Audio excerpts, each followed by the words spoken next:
యాక్చువల్గా రాష్ట్రంలో జరిగిన 3 సంఘటనలు మీ దృష్టికి తీసుకొస్తాను. అది చూసిన తర్వాత అసలు చంద్రబాబు నాయుడుకి తెలిసి జరుగుతున్నాయా లేకపోతే తెలియట్లేదా ఆయనకి అర్థం కాదు. ఒకటి, అనంతపురంలో ఒక అతన్ని గిరీష్ చౌదరి అనే అతన్ని మర్డర్ చేశారు.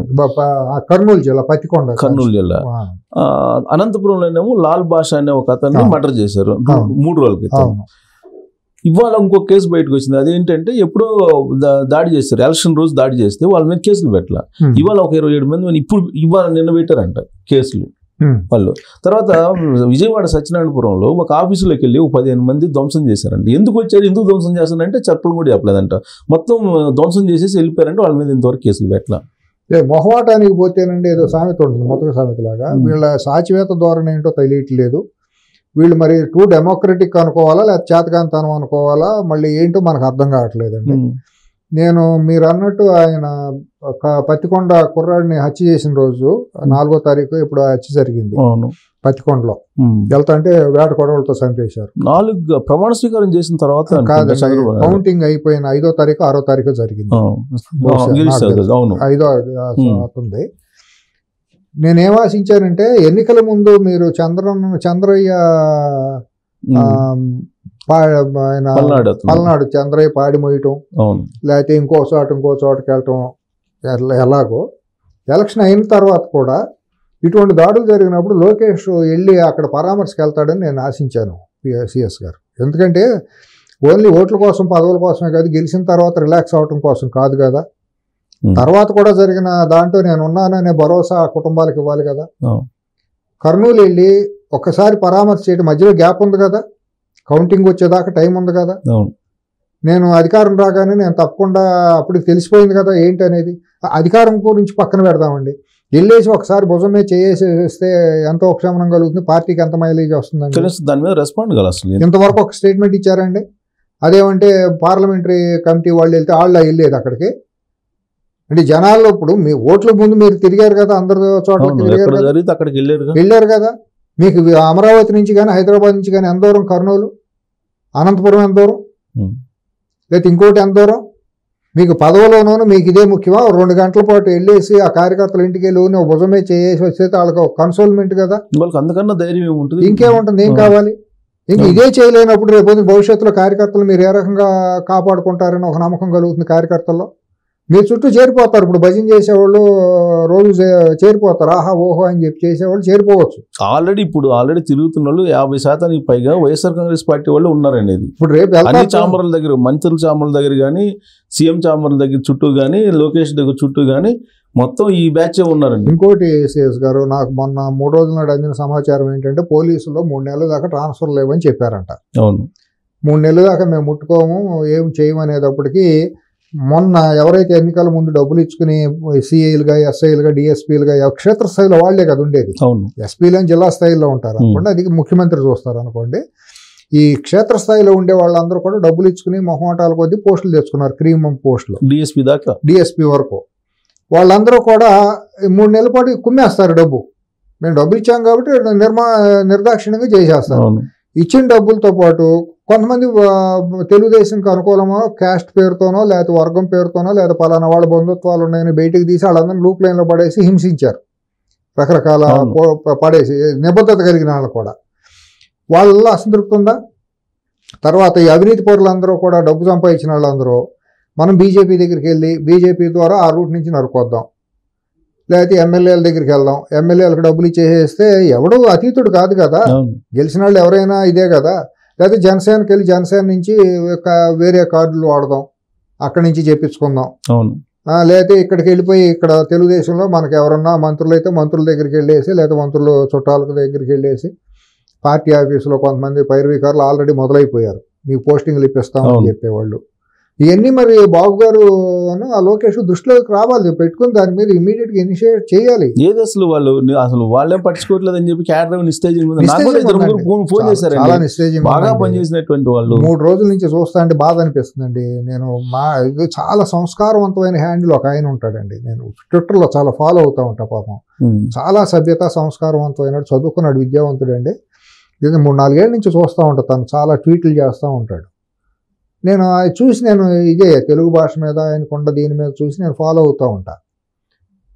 నిన్న ఈరోజు 3 ట్వీట్లు చూసినా కళ్ళెమ్మకి నీళ్ళు తిరిగినాయి నాకు. చాలా నిరాశకి నిస్పృహలోనే దీనికోసం నేను చేశాను, ఇంటి కోసమైనా నేను ఇది చేశాను అని చెప్పి ఆయన నిరాశతో మాట్లాడాడు.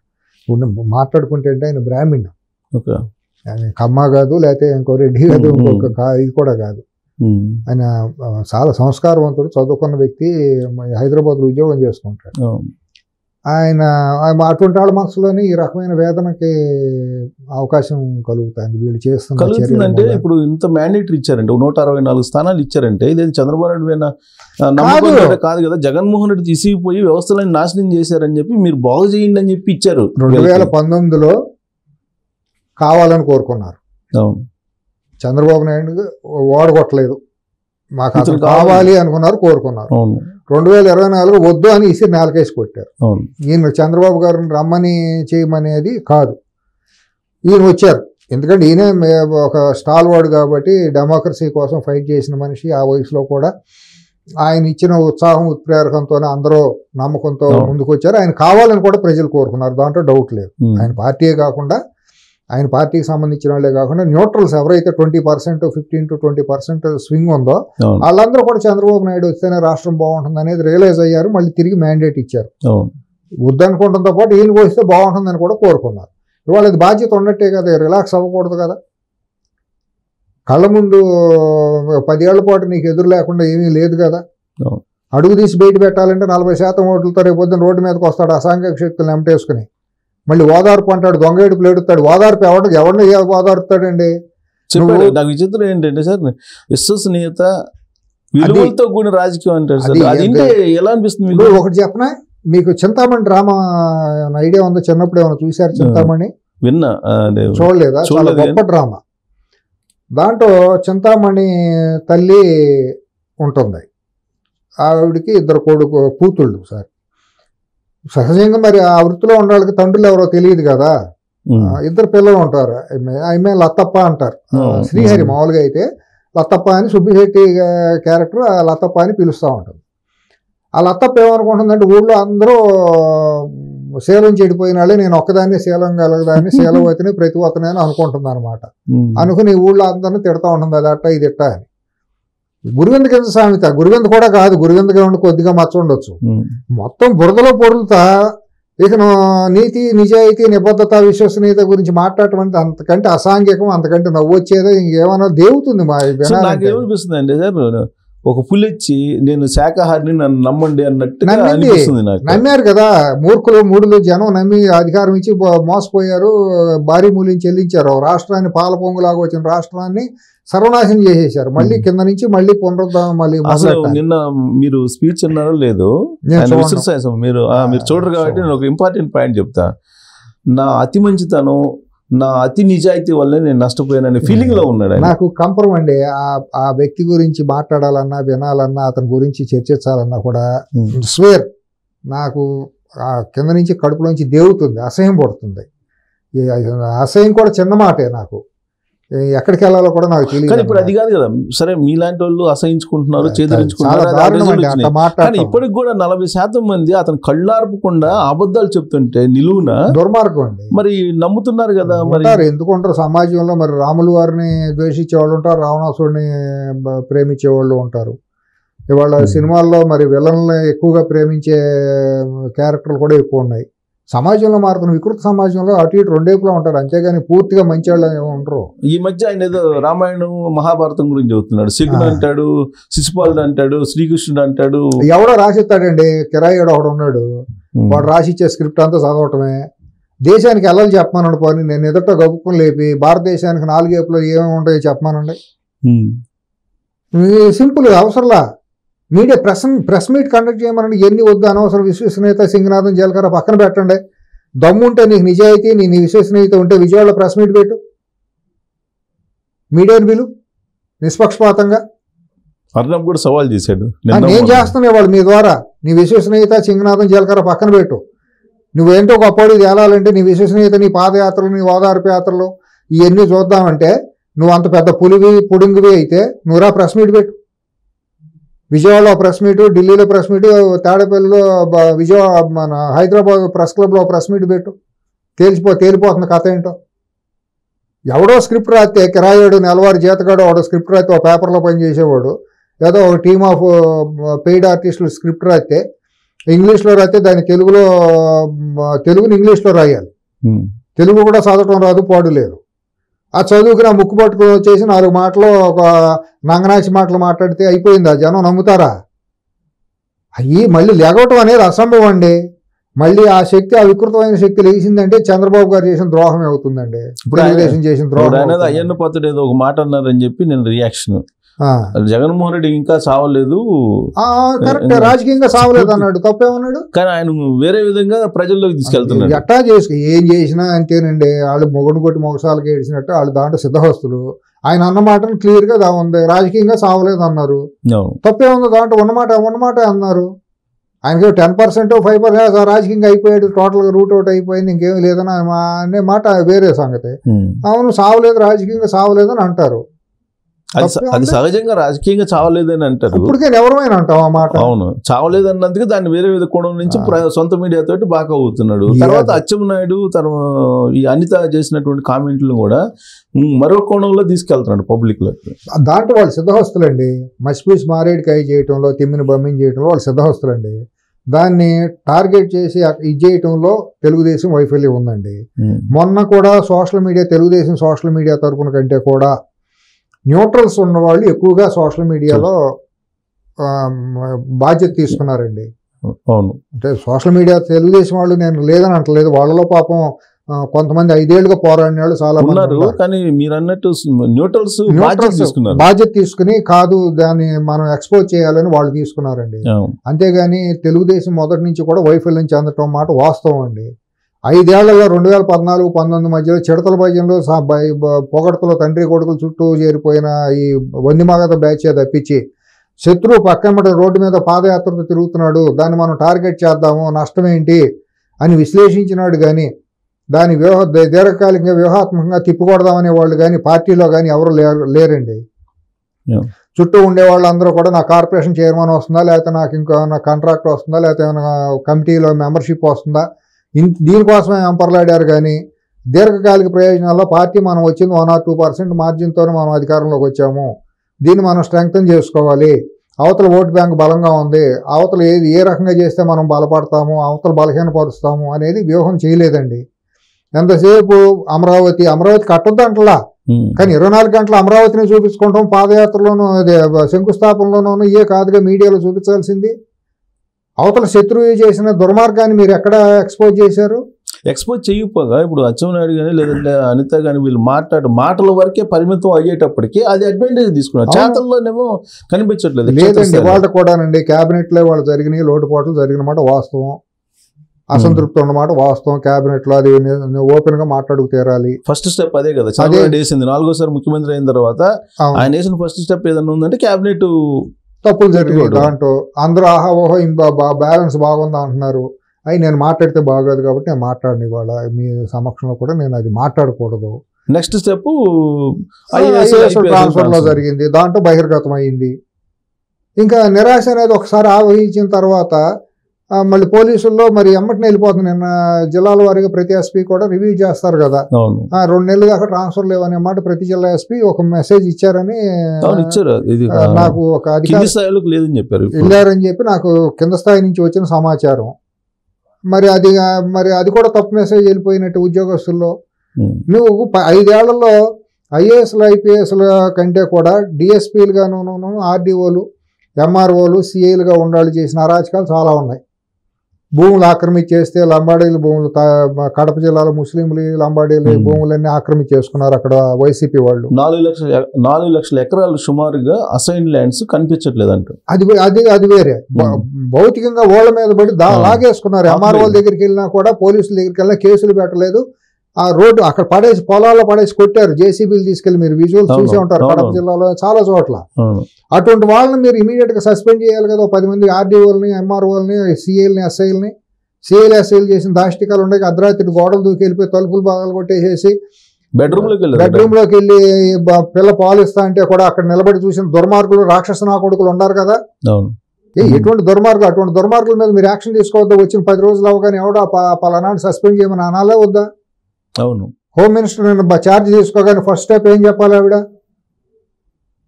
ఆవిడ దగ్గర లిస్ట్ ఉంది కదా, ఆవిడ కూడా సఫరరే కదా. ఉంది. ఆ రెడ్ బుక్ ఏదో హోర్డింగ్లు వేశారు, దాని అదేమో చేయట్లేదు, ఇప్పుడు చేసేవాళ్ళు. ఇంకోటి చెప్పనండి, ఎవరో కానీ లోకేష్ చేతిలో రెడ్ బుక్ లాగేసుకుని దానికి ఆకుపచ్చ కవర్ వేసేసినట్టు ఉన్నారు.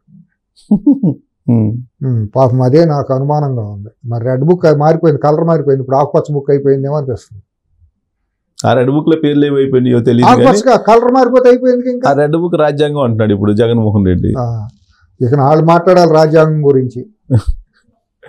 సో ఇప్పుడు చంద్రబాబు నాయుడు, లోకేష్ వీళ్ళిద్దరూ అసలు ఈ ప్రభుత్వాన్ని ఇలానే తీసుకెళ్తారనిపిస్తుంది. ఏమన్నా మార్పు వస్తుంది అనుకుంటున్నాను. నాకైతే పెద్ద ఆశలు, వాళ్ళ మీద అనుభవం ఉంది, అనుభవంతో నాకైతే ఆశలు ఏమీ లేవు.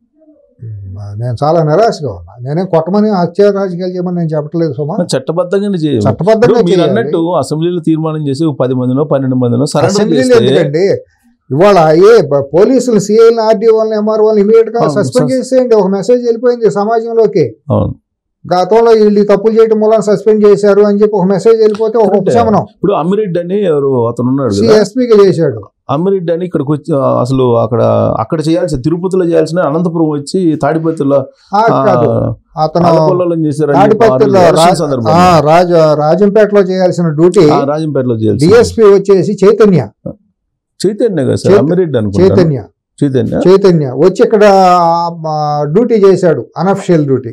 మరి అతని మీద యాక్షన్ తీసుకోవాలి కదా. నువ్వు ఏ డ్యూటీ, నీ డిఐజీ ఇచ్చాడా, ఎస్పీ ఇచ్చాడా, లేకపోతే సెంటర్ డీజీపీ ఇచ్చాడా, విచ్ జీవో లేకపోతే విచ్ ఆర్డర్ నువ్వు అక్కడికి వెళ్ళి నువ్వు ఇక్కడ చేసావు అనేది అడగాలి కదా.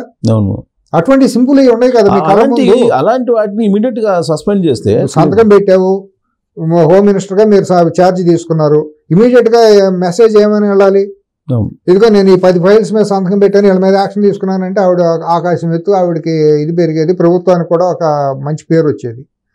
ఆర్డీఓ రెవెన్యూ మినిస్టర్ సంతకం పెట్టగానే పలానా భూములు ఆక్రమించేసిన వాళ్ళు, పాస్బుక్లు ఇచ్చిన వాళ్ళంతా.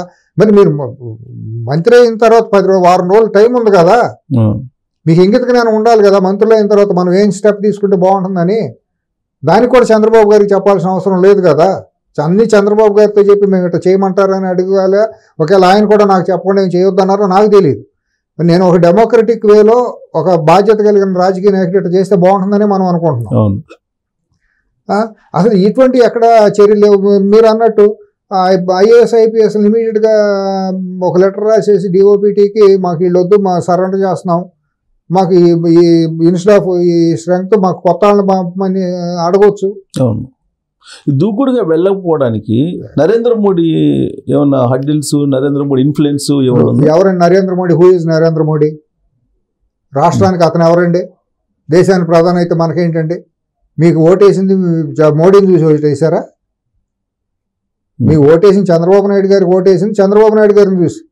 మీరు వస్తే మంచి జరుగుతుందని జనం ఓటేశారు, బీజేపీని చూసి ఓటేలా. కానీ నరేంద్ర మోడీ అడుగులు అడిగేస్తున్నాడు కదా చంద్రబాబు నాయుడు. అది దానికి ఆయన ఆలోచించుకోవాలి. మనం ఏం చేస్తాం? అడుగులు అడుగైతే బోర్లో పడతాడు ఆయన.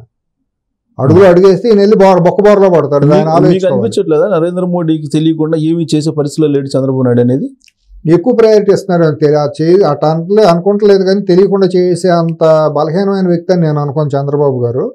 బట్ ఆయనకు కూడా కొంత టైం ఇద్దాము, వారం 10 రోజులు సర్దుకుంటుందేమోనని నేను అనుకుంటున్నాను. మరీ తొందరపడి మనం కూడా దాడి చేసినట్టు ఉండకూడదు అనేది నా ఆలోచన కూడా. ఇప్పుడు చంద్రబాబు నాయుడు గారి పార్టీ 16 మంది ఎంపీలు బేస్ చేసుకునే అక్కడ ప్రభుత్వం ఉంది. స్పీకర్ ఏముంది చెప్తే స్పీకర్ కూడా ఇచ్చే పరిస్థితి లేదు. స్పీకర్ ఇవ్వలేదు, మీరు అడిగిన పోర్ట్ఫోలియోలు కూడా ఇవ్వలేదు. 3 మంత్రి పదవులు అడిగితే 2 ఇచ్చారు.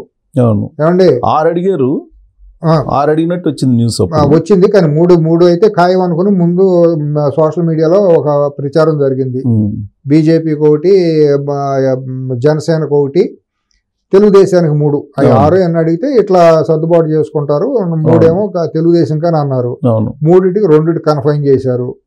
2లో ఈయన అడిగింది ఫైనాన్స్ డిప్యూటీ మినిస్టర్ అడిగారు, జలశక్తి మంత్రి అడిగారు, ఇంకోటి ఏదన్నా ఏదో వేరేది ఇంకోటి ఏదో క్యాబినెట్ ఏదో అడుగుంటారు బహుశా. అవి ఏమీ ఇవ్వలేదు. మనకు ఉపయోగం లేని ఏవియేషన్ ఇచ్చారు. రాష్ట్రానికి ఏ రకంగానూ ఉపయోగం లేదు ఏవియేషన్ మినిస్టర్ మూలాన. ఆయనకి హెల్త్ను అదేదో ఇచ్చారు డిప్యూటీ మినిస్టర్గా. దాని మూలాన పెద్ద ఒరిగేది ఏమీ లేదు.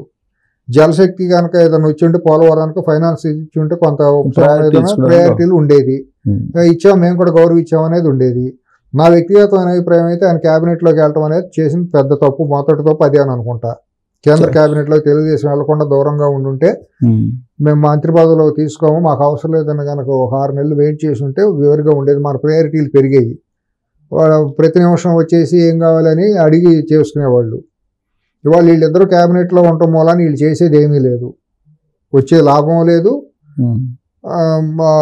వేరే ఇది కూడా ఏమీ లేదు. సో ఇప్పుడు స్పీకర్ కూడా ఇచ్చే పరిస్థితి లేదు, అసలు పరిశీలించే అవకాశం కూడా లేదు, అసలు ఉండదు. నేను అనుకుంటా స్పీకర్ నేను అనుకుంటాం పురంధేశ్వర్ గారికి కూడా ఎవరేమోనని నేను అనుకుంటున్నాను. పురంధేశ్వర్ గారికి కూడా ఆంధ్రప్రదేశ్లో RSS BJP శాఖలు రానివ్వవు. ఆవిడ మీద ఒక రకమైన విద్వేషంగా మొదలైంది అనేది నాకున్న సమాచారం.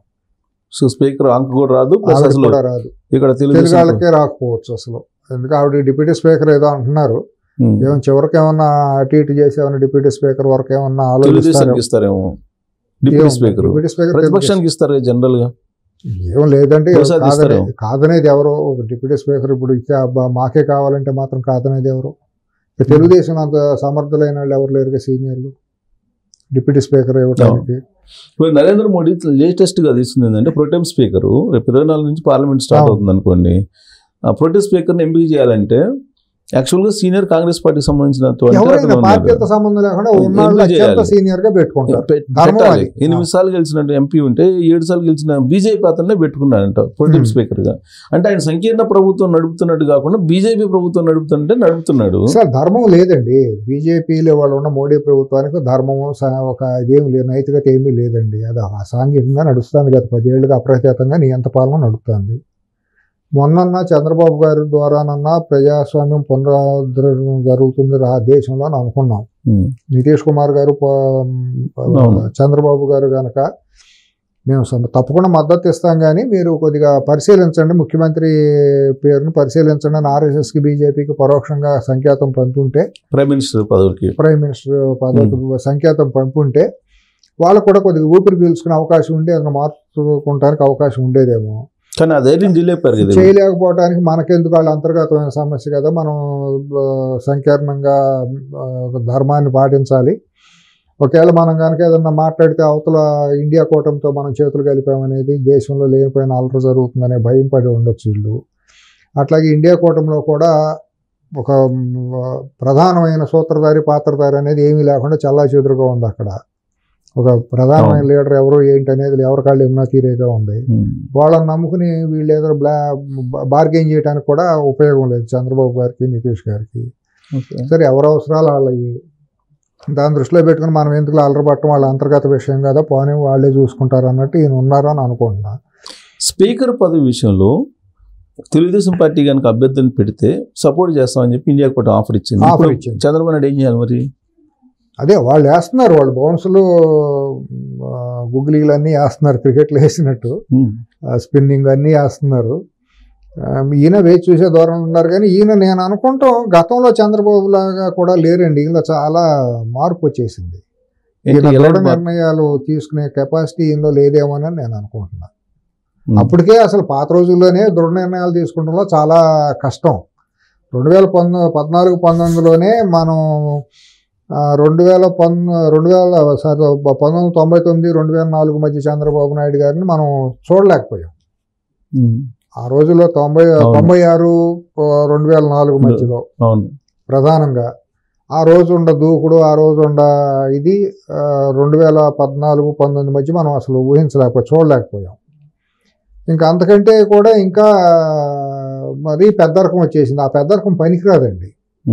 ఇవాళ హీరోలోనే విలనిజాన్ని కోరుకుంటున్నారు, ఇష్టపడుతున్నారు జనం. అవును, లేదంటే 2019 రిజల్ట్ రాదు. ఇప్పుడు హీరోలోనే విలన్ కూడా, విలన్ కరుడుగట్టిన విలనిజం హీరోలోనే కావాలని కోరుకుంటున్నారు. ఇప్పుడు హీరో వేరు విలన్ వేరు అనే సినిమాలు ఎక్కడ హిట్ కావట్లా. అలాగే 5 days క్రికెట్ టెస్ట్ మ్యాచ్ ఎవరు చూడలే. వాళ్ళ 2020కి వచ్చారు. 1 day 60 ఓవర్లు ఉండే, డే అండ్ నైట్ మ్యాచ్ అయ్యి చూడటల్లా. ఇవాళ 2020 మ్యాచ్ పొద్దున్న వెళ్తే 2 గంటలు తేలిపోవాలి క్రికెట్ మ్యాచ్ అట ఇట అనేది. అంత దూకుడుగా సమాజం తయారైపోయింది, మనుషుల ఆలోచన సరళి మారిపోయింది. దాన్ని దృష్టిలో పెట్టుకోకుండా ఇంకా నేను నెల్సన్ మండేలా గాంధీ మహాత్ములాగా నేను అయిపోతానని ఊహించుకుని నేను ఇంకా ఆలోచిస్తాను సాచివేత పెద్దరకం అంటే మాత్రం చాలా తప్పటడుగుల కిందే అనుకోవాలి. మరి జనాల్లో కూడా కార్యకర్తల్లో కూడా వ్యతిరేకతను రివోల్ట్ అనే మాట నేను అనలేను, కానీ స్టార్ట్ అయిందంటేనే కొంచెం ఇబ్బందికరమైన పరిస్థితి. 10 రోజుల్లోనే మొదలైంది. దాని రేపు పొద్దున అవతల శత్రు శిబిరం వాళ్ళు రోడ్డు మీదకి వచ్చి మొదలెట్టారు అంటే అడ్డుకోవడం కష్టం అవుతుంది. దాన్ని అర్థం చేసుకుంటా వీళ్ళు. ఇప్పుడు ఇవన్నీ మనం బయట మాట్లాడి ఈ మాధ్యమాల ద్వారా ఈ వీడియోల ద్వారా వెళ్తే సమాజానికి వెళ్తుంది. కొంతమంది ఏమంటారంటే చెప్పేది మాకే చెప్పొచ్చు కదా, మీరు బహిరంగ ఎందుకు మాట్లాడతారు ఈ విషయాలని కొంతమంది మనకు చెబుతారు. నేను గౌరవించేవాళ్ళు నాకు బాగా కావాల్సిన వాళ్ళే చెబుతూ ఉంటారు. కానీ కూర్చున్నప్పుడు ఏం మాట్లాడకుండా ఉండలేం కదా. అసలు వాళ్ళ యాంగిల్ వాళ్ళు కొత్త వాళ్ళు వచ్చిన్నారు కదా. మనమేమో అక్కడికి వెళ్ళి ఒక ఛాన్స్ ప్లీజ్ అని అడగాల్సిందే. నేనే సలహాదారుని కాదు, సిఎస్ గారిని ప్రధానంగా చెబుతుంది. నేనే మేధావిని కాదు, నేను సలహాదారుని కాదు. నేను కేవలం సామాన్యమైన పౌరుణ్ణి, సామాన్యమైన మనిషిని నేను.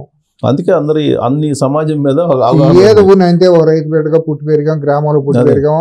ఆ అవగాహన అందరి మీద ఒక మనుషులుగా ఉంటాం కాబట్టి వాళ్ళ భావాలు ఏదో తెలుసు కాబట్టి దాన్ని మనం ఈ రకంగా మీ ద్వారా వచ్చిన ఆపర్చునిటీలో ఎక్స్ప్రెస్ చేయటమే తప్పించి నేనేం చార్టెడ్ అకౌంటెంట్ని కాదు, నేనే పెద్ద పారిశ్రామికవేత్తన కాంట్రాక్టర్ని కాదు.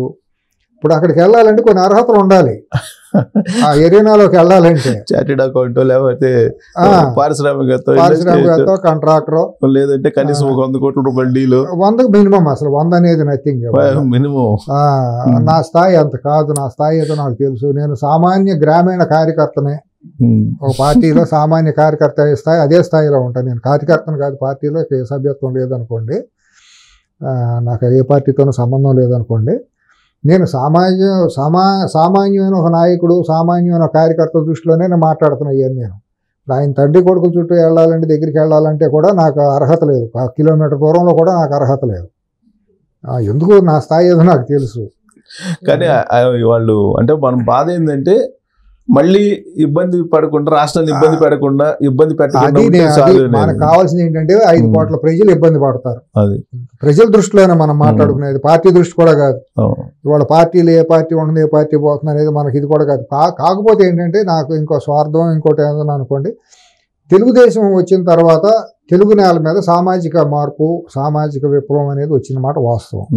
కమ్యూనిస్టులు కూడా చేయలేనంత విప్లవం బీసీలకి, మహిళలకి, శాంతి భద్రతల విషయంలో ఇవన్నీ కూడా తెలుగుదేశం మూలాన్ని వచ్చిన మాట వాస్తవం. నా కళ్ళతో నేను చూశాను. నాకు రాజకీయంగా కూడా నేను అవగాహన, నేను తిరిగింది కూడా తెలుగుదేశంలోనే. తర్వాత నేను పార్టీతో సంబంధం లేకుండా బయటకు వచ్చాను, కానీ ఆ ప్రభావం నా మీద ఉండే ఉంటుంది తప్పకుండా. హైదరాబాద్ లో అసలు వినాయక చవితి వస్తుంటే భయపడేవాళ్ళు. అటువంటిది తెలుగుదేశం 83 రామారావు గారు మహానుభావుడు ఆయన వచ్చిన తర్వాత జరిగిన సామాజిక విప్లవం ఇంత అంతా కాదు. పేదవాడికి పల్లెల్లోకి గుప్పిడి మెతుకులు వెళ్ళటం, లేకపోతే ఇల్లు రావటం, కట్టుకోవడానికి బట్టలు రావటం, గిరిజన పిల్లలు, మా దళిత బిడ్డలు వెళ్ళి సాంఘిక సంక్షేమ హాస్టల్ అనేది రావటం, దాంట్లో చదువుకున్న IASలు IPSలు అవటం, ఇవాళ రిజర్వేషన్ బీసీలకు రాజకీయ రిజర్వేషన్లు, మహిళలకు ఆస్తుల హక్కు, ఇటువంటి వినూత్నమైన మార్పులు ప్రపంచంలో భారతదేశంలో స్వాతంత్రం వచ్చిన తర్వాత ఎక్కడ జరిగిన మార్పులు ఆంధ్ర రాష్ట్రంలో జరిగినాయి. ఒకటి కాదు, అనేకం జరిగినాయి. కొత్త నాయకత్వం ఎమర్జ్ అయ్యింది. దాని దృష్టిలో పెట్టుకుని తెలుగుదేశం బాగుండాలని కోరుకుంటా నేను. ఇప్పుడు సమకాలీన రాజకీయాలు కాంగ్రెస్ లేదు ఆంధ్రప్రదేశ్లో, ఇక్కడే తెలంగాణలోనే ఇప్పుడు మళ్ళీ పురుడు పోసుకుంది.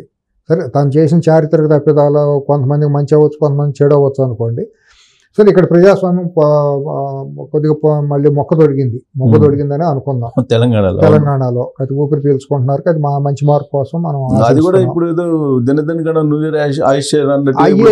మొదలు పెట్టాడు కదా, అది మొదలెడతారు. నా అంచనా ఏంటంటే తెలంగాణకు సంబంధించి కేంద్రంలో చంద్రబాబు నాయుడు గారి ఆశీస్సులతో బీజేపీ ప్రభుత్వం నడిచినంత కాలం ఇక్కడ దేశంలో ఎక్కడ కూడా ప్రభుత్వాలను పడగొట్టే చర్యలకి పూనుకోరని నేను అనుకుంటున్నా. కానీ మీరు చెప్పిన దాంట్లో కొంత ఆశీస్సులు అని అన్నారు.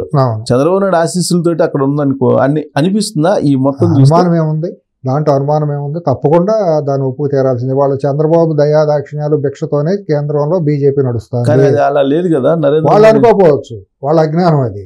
ఇవాళ నిన్న మాట్లాడుతా కేంద్ర సహాయ మంత్రిగా మాట్లాడి ఎల్లో మీడియా అని అవాకులు చవాకులు మాట్లాడతాడు. ఆ ఎల్లో మీడియా లేకపోతే మీకు దిక్కు మొక్కు లేదు అక్కడ. అతను మాట్లాడుతా మన కార్యకర్తలు కష్టపడి ప్రభుత్వాన్ని ఏంది మీ కార్యకర్తలు నీకు ఊళ్ళో ఎలక్షన్ ఏజెంట్లు లేరు, ఏదో పార్టీ దయాదాక్షిణ్యాలతో తెలుగుదేశం పార్టీ దయాదాక్షిణ్యాలతోనే మీరు ఎన్నాళ్ళు గెలిచారు. ఆ రోజు కృష్ణరాజు గారు గెలిచిన, తర్వాత గంగరాజు గెలిచిన, ఇవాళ నువ్వు గెలిచిన తెలుగుదేశం భిక్ష. దానికి ఏదో జబ్బలు చేసుకుని మేమే గెలిచాం, మీ పార్టీ అంతా మీ ఇదంతా మీ స్థాయి అంతా ఆంధ్రప్రదేశ్లో. ఇంకో మాట అనకూడదు కానీ మీరన్న ఆశీస్సులు అనేది కనుక నిజం అనుకుంటే వాళ్ళు ఇలాంటి కామెంట్లు చేయరుగా. వాళ్ళకి అజ్ఞానం పరాకాష్ట. మీరు ఇంకోటి సిఎస్ గారు మీరు అర్థం చేసుకోండి, మీకు కొద్దిగా అవగాహన చూడండి.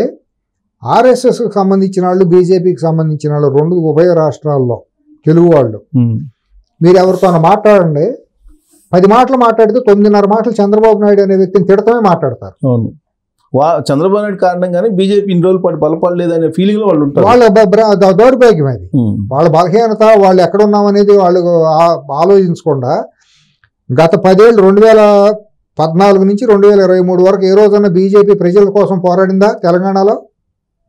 కేసీఆర్కి వ్యతిరేకంగా ఎక్కడన్నా గళవిప్పి మాట్లాడిందా అవినీతికి వ్యతిరేకంగా? ఎంతసేపు భాగ్యలక్ష్మి టెంపుల్ దగ్గర జెండా ఎగరేస్తాము, లేకపోతే హైదరాబాద్లో హనుమాన్ శోభాయాత్ర, లేకపోతే ఈ యాత్రలు తప్పించి ప్రజల కోసం, సామాన్య ప్రజల కోసం ధరణి గురించి కానీ, త్రిపుల్1 జీవో గురించి కానీ, రైతు బంధువులో జరిగిన అక్రమాల గురించి కానీ ఎక్కడన్నా మీరు పోరాడిన చరిత్ర మీకు ఉందా తెలంగాణలో?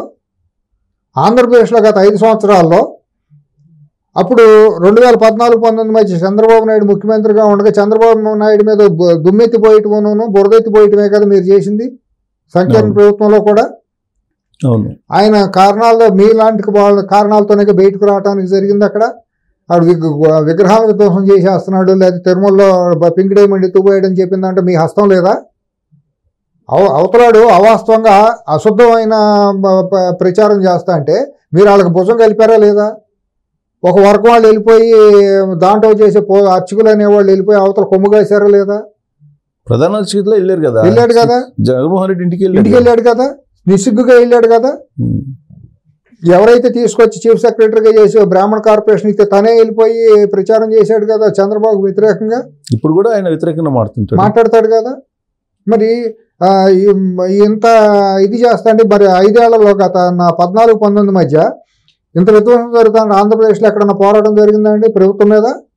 లాలూచీలు తప్పించి, లేకపోతే షేరింగులు తప్పించి, వచ్చిన ప్రాఫిట్లో షేరింగులు, హోటల్లో వాటాలు, ఇసుక మాఫియాలో నెలవారీ మామూలు ఏనే తప్పించి మీరు పోరాటం 19-24 మధ్యలో ఎక్కడ ఉంది మీ పోరాటం ఆంధ్రప్రదేశ్లో?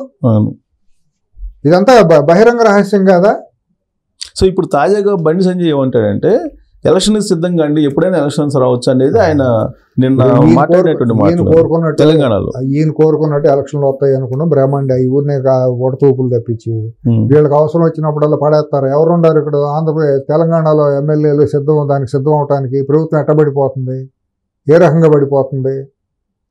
ఒకవేళ పడిపోవటానికి ఒకే ఒక కారణం ఉండాలి, ఎలక్షన్లు రావు నా ఉద్దేశంలో. ఒకవేళ మరీ దారుణంగా ఉంటే ఏంటంటే ఇవాళ ఉన్న బీఆర్ఎస్ ఎమ్మెల్యేలు ఎంతమంది అయితే ఉండారో వాళ్ళందరిలో ఎక్కువ మందిని బీజేపీ చేర్చుకోవాలి. చేర్చుకుని కాంగ్రెస్లో కొంతమందిని అసమ్మతివాదులను రెచ్చగొట్టి తీసుకుని మహారాష్ట్రలో చేసినట్టు చేయాలి. వాళ్ళకుండా ఏదైనా చేస్తారు కదా, ఏమైనా ఎమ్మెల్యే చోటు కూడా ప్రభుత్వాన్ని ఏర్పాటు చేసినటువంటి చరిత్ర ఉంది కదా కాంగ్రెస్, ఇప్పుడు బీజేపీకి. అదే వాళ్ళు ప్రజాస్వామ్యవాదులు కాదు కదా, రాజ్యాంగం మీద వాళ్ళకి ఇది లేదు, విలువ లేదు. ఎందుకంటే అంబేద్కర్ రాశాడు కాబట్టి రాజ్యాంగం మేము నమ్మమంటారు, మా మనుధర్మం ప్రకారం మా రాజ్యాంగం ఉండాలని అంటారు. వాళ్ళు చేతలే వికృతమైన చేతలు బీజేపీ. ఇప్పుడు ఈయన చేసిన వ్యాఖ్యలను బట్టి రేవంత్ రెడ్డి ప్రభుత్వం పడిపోయే అవకాశాలు ఏమైనా కనిపిస్తున్నాయి? సిఎస్ గారు, ఆంధ్రప్రదేశ్లో కనుక చంద్రబాబు నాయుడు గారు ఈ మెజారిటీ రాకుండా అస్తుపిస్తుగా వచ్చినా, ఒకవేళ ఆంధ్రప్రదేశ్లో చంద్రబాబు గారు గెలవకపోయినా 6 నెలల మించి ఇక్కడ తెలంగాణలో ప్రభుత్వం ఉండేది కాదు. ఓకే, ఇప్పుడైనా అడ్డుకోగలరా చంద్రబాబు నాయుడు? ఇప్పుడు 100% కాంగ్రెస్ పార్టీ ప్రభుత్వం పడిపోకుండా 100% ఆయన అంత సత్తా ఉందంటారా? 100%. ఎందుకంటే ప్రజల అభీష్టం అట్లా ఉంటుంది. ఇక్కడ మెజారిటీ ప్రజలు ఒక మ్యాండేట్ ఇచ్చారు. రేవంత్ లేకపోతే సిఎస్ రావు, వెంకటేశ్వరరావు పక్కన పెడదాం, కాంగ్రెస్కి మ్యాండేట్ ఇచ్చారు. అక్కడ ఆయన కష్టపడ్డాడు కాబట్టి రేవంత్ పీసీసీగా ఉన్నాడు, పార్టీకి ఒక జవసత్వాలు తీసుకొచ్చి చేశారు కాబట్టి అధిష్టానం ఆయనకు అవకాశం ఇచ్చింది. ఒకవేళ ఆయన రేపు పొద్దున దాన్ని ప్రూవ్ చేసుకోకుండా ఏమైనా పొరపాటు పడితే చేంజ్ ఆఫ్ గార్డ్స్ లాగా మారుతారు, వేరే ఇంకొక సమర్థులైన లేదా వాళ్ళకి అవకాశం ఉండే క్యాస్ట్ ఈక్వేషన్లోనో వర్గాల ఈక్వేషన్లోనో వేరే ఇంకొకరిని పెట్టుకుంటారు, అది కాంగ్రెస్లో, అది మామూలు సహజం. అంతేగాని ప్రభుత్వాన్ని పడేసే ఇది బీజేపీకి వాళ్ళ బలం లేదు. అంటే చంద్రబాబు నాయుడు ఉన్నాడు కాబట్టి పదిలంగా ఉంటారని మీరు అంటున్నారు. నేను ఎందుకంటే ప్రజల దృష్టిలో పెట్టింది, ఇక్కడ మెజారిటీ ప్రజలు ఎవరైతే తెలుగుదేశానికి ఒక మద్దతుదారులు అభిమానులు ఉన్నారో వాళ్ళందరూ కూడా మొన్న ఎలక్షన్లో బీఆర్ఎస్కి వ్యతిరేకంగా ఓట్లు వేశారు. ఒకవేళ బీజేపీ కనుక రేపు కాదు మనం వ్యూహం మార్చుకునే పద్ధతిగా ప్రజాస్వామ్యయుతంగా మనం వెళ్దాము, ప్రజా సమస్యల కోసం పోరాడదాం అనుకుని తెలుగుదేశంతో ఇదే పద్ధతిలో ముందుకెళ్దాము, జనసేనతో కూడా మనం భవిష్యత్తులో ముందుకెళ్తేనే మనకి ఇక్కడ పుట్టగతులు ఉంటాయనే ఆలోచన ఉంటే రేపు జిహెచ్ఎంసీ ఇంకో 1.5 yearలో జిహెచ్ఎంసీ ఎన్నికలు వస్తాయి కాబట్టి అప్పటికి ప్రిపేర్ అయ్యి ఏమన్నా కంటెస్ట్ చేయాలి. అంతమించి కళ్ళ ముందు ఎక్కడా కూడా కంటెస్ట్ చేసే సీట్లు కానీ ఎలక్షన్లు కానీ లేవు. జిహెచ్ఎంసీలో ఓడిపోయి గెలిచినంత మాత్రాన ప్రభుత్వాలు ఏం పడిపోవు. జిహెచ్ఎంసీలో 100 మంది కార్పొరేటర్లతో ఏం ప్రభుత్వాలు కూలిపోతాయా, ఇదవుతాయా, ఏమవుతుంది? అంత మునుపు మరి 50 సీట్లు వచ్చిన బీజేపీ ఏం చేయగలిగింది?